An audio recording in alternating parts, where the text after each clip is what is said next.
Good morning everyone. Welcome to KP classes in chemistry. Today we are going to discuss three properties of the noble gases. First one is your ionization enthalpy, second one melting point and boiling point, and third one solubility in water. So noble gases are your helium, neon, argon, krypton, xenon and radon. We can see here in the previous episode we had discussed about the atomic radius of the noble gases. There we had seen that the atomic radius of the noble gases are actually the van der Waals radius. So whatever the radius, the general trend is that either it is covalent or it is van der Waals. For the periodic table in each group, the general trend is that if we proceed from top to bottom in the group, that means in case of group 18 elements, if I proceed from helium to xenon or radon, I can see the increase in the atomic radius.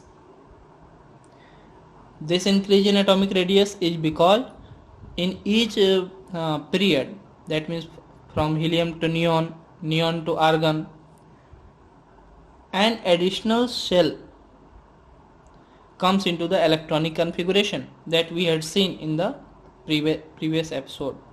That means for the helium the electronic configuration is 1s2, for neon it is 1s2, 2s2, 2p6. It means last electron of the helium is present in K shell and last electron of the neon is present in L shell with principal quantum number 2. It means an additional cell is added and extra cell is added as we proceed from helium to neon. Similarly, as we proceed from neon to argon, an additional cell comes. Okay, so due to presence of the extra shell, the last electron enters into a shell which is farther from the previous one. That means the distance between the nucleus and the last electron, that is outermost electron, in case of neon is larger than in case of helium, and this distance which is increased, this accounts for the variation in the ionization enthalpy. From top to bottom, the ionization enthalpy decreases. That means the general trend is your helium, neon, argon, krypton, xenon and your radon. It means it is quite easy to remove the outermost electron from xenon than from helium, because the outermost shell electron in xenon is much farther from the nucleus as compared to helium. That is why I can say that due to its larger size, xenon is more polarizable. Xenon is much more polarizable as compared to helium, neon or argon. Therefore, xenon can form compounds with those elements that have tendency to attract the outermost electrons in the bonded state from the xenon, that have much higher tendency to attract these electrons. Obviously, those are the two elements. One is your oxygen and another is your fluorine. Both are the having much higher electronegativity value. This is symbol for electronegativity. Electronegativity. Okay. So the variation in ionization enthalpy is helium having maximum ionization enthalpy, xenon having the least one. From helium to xenon, the ionization enthalpy decreases. Now comes melting point and boiling point.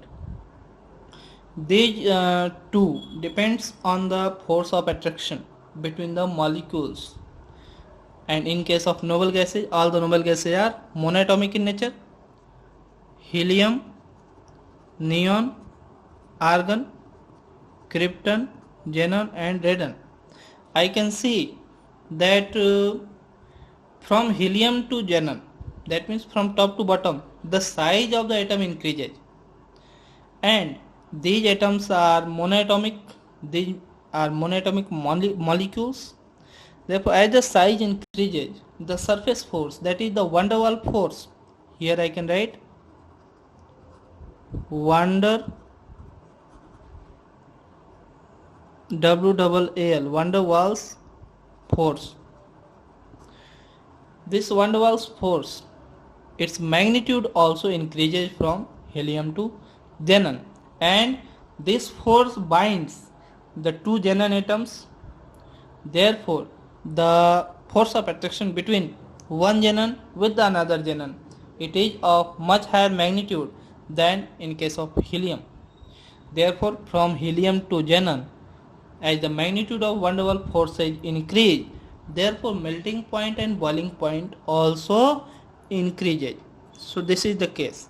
This is the general trend I can see here. Now third one, solubility in water. Solubility in water, what is a polar solvent? Polar as well as protic. Protic means it has tendency to make available its hydrogen in the form of H plus ion, and it is polar because it is a dipole. Okay, because it is unsymmetrical. It is angular or V-shaped. This is the general structure of water molecule. So if any substance dissolves in water, it means that is like water. It is polar like water. It is ionic like water. We have the comment that like dissolves like. It means if something is dissolved in water, that is ionic in nature. If it is not ionic, then it has to be ionic in order to dissolve in water. In case of noble gases, what happens? Suppose this is helium. What happens? Suppose this is water molecule comes in close proximity of this one. Then what happens? That due to the electron pair, these electron pairs are negatively charged. The electron density, which was initially symmetrical in case of helium, the negative, due to repulsion with the negative charge cloud of the lone pair, the negative portion of this electron density gets shifted away from the lone pair of the water. So the negative portion of the electron cloud comes here. Due to shifting of the minus charge on the away from this lone pair side, this side acquires positive charge. Means this is the case of momentarily dipole. Here also dipole created, half of the portion is your positive, rest half is your negative. So it is case of momentarily dipole. But this momentarily dipole is induced by the effect of this permanent dipole. This is your permanent dipole. This permanent dipole of the water molecule induces a dipole in the nearby noble gas molecule helium, and due to which it gets polarized, the shifting of the electron clouds takes place, and now the force of attraction comes into this one. Okay, this force of attraction between this is also a dipole, this is also a dipole, but it is permanent dipole and it is induced dipole. Here I can say write induced by water molecule. Okay, so this force of attraction between the water molecule and the noble gas molecule, it is your permanent dipole, induced dipole, or you can write dipole induced dipole force of attraction. So if the noble gas dissolves in water molecule in water solvent, then it is only due to the dipole induced dipole force of attraction. And I can see from helium to xenon, the size of xenon is much larger than helium, then it is quite easy to polarize that one. To the shifting of the electron in xenon takes place much more easily because the outermost shell electrons are weakly held in case of xenon as compared to helium. Okay, so the same water molecule can polarize, can induce a dipole in xenon much more easily than in case of helium.